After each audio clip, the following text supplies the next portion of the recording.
Hi friends, welcome to my channel. Sharath Chandra family మొత్తం హిందూ వంశీలతో సహా కార్తీక మాసం వనభోజనాలకి వికారాబాద్ ఫారెస్ట్ ఏరియాకి వస్తారు. ఇక చెర్రీ అక్కడున్న ఫారెస్ట్ని చూస్తూ కార్తీక మాసం అంతా ఇక్కడే కనబడుతుంది, మనకు దగ్గరలో మరొక టెంట్ కూడా పడింది అని అంటుండగా హిందూ సంతోషంగా ఇది కూడా చాలా బాగుంటుందిరా, వేరే వాళ్ళని కలుసుకొని హ్యాపీగా మాట్లాడుతూ ఉంటే ఆ ఫీలింగ్ వేరేలా ఉంటుంది అని అంటూ ఉంటుంది ఇందు.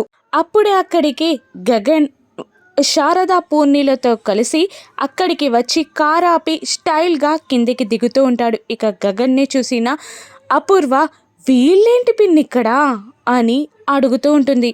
గగన్ని చూసిన శరత్ చంద్ర మాత్రం ముఖం చిట్లిస్తూ ఉండగా, భూమి టెన్షన్ పడుతూ ఉండగా, నక్షత్ర ఇందు పూర్ణి మాత్రం హ్యాపీగా ఫీల్ అవుతూ ఉంటారు. ఇక గగన్ శరత్ చంద్ర ముందు నుండి వెళ్తూ చేతులు విరుచుకుంటూ పొగరుగా వెళ్తూ ఉంటాడు. ఇక వాళ్ళని దాటుకొని వెళ్ళి అక్కడ చైర్లో కూర్చొని కాలు మీద కాలు వేసుకొని కూర్చుంటాడు. ఇక అంతే ధీటుగా శరత్ చంద్ర కూడా చైర్లో కూర్చొని కాలు మీద కాళ్ళు వేసుకుంటాడు. ఇక కృష్ణప్రసాద్తో భూమి ఇలా అంటూ ఉంటుంది, వీళ్ళందరూ నా కోసమే వచ్చారు మామయ్య, నిన్న ఆయనొక్కరుంటేనే బాబుని ఆపడం కష్టమైంది, ఈరోజు వాళ్ళ అమ్మగారిని కూడా తీసుకొచ్చాడు, ఇప్పుడు వాళ్ళ అమ్మగారితో కలిసి ఆయనని నేను ఆపగలనా మామయ్య, వీళ్ళిద్దరి పరిస్థితుల్లో నా పనేంటి మామయ్య, నా గతేంటి అని బాధగా టెన్షన్గా